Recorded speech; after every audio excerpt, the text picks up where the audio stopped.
Nangangamba ang mga hog raisers sa posibleng muling pagkalat ng African Swine Fever o ASF matapos ang mga ulat ng panibagong kaso ng sakit sa katabing lalawigan ng Capiz.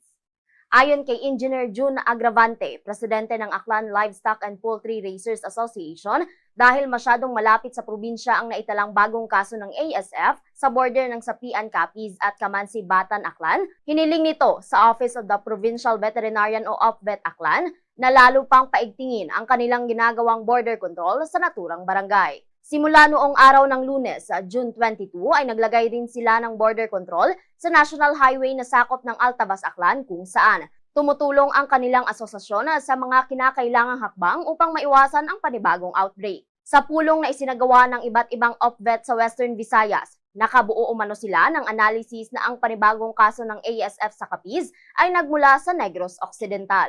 Aniya, marami pang mga hog raisers ang hindi pa nakakabangon sa malaking naging epekto ng ASF sa kanilang kabuhayan noong mga nakaraang taon dahil sa malawakang pagkatay ng mga alagang baboy at pagkalugi ng maraming maliliit na mag-aalaga. Nangangamba sila na muling maulit ang sitwasyon kung hindi agad mapipigilan ang pagkalat ng sakit. Umapila rin siya sa mga kapwa hog raisers na huwag magpanik at magsagawa ng panic selling. Samantala, problema rin ng mga hog raisers Aklan ang mababang presyo ng live weight o buhay na baboy na umaabot lamang sa 170 pesos na hindi sapat upang mabawi sa kanilang gastos sa produksyon. Actually, nang nabalita namin last week pa yan, tapos na-confirm lang, actually from OPVET talaga, na-confirm na at saka nakakalungkot, yung malapit talaga sa atin. Border ng Capiz at saka Aklan. Okay, panawagan ko una-una sa local government natin, sa provincial at saka municipal. Sana tutukan natin ito. Kung anong ginawa natin dati na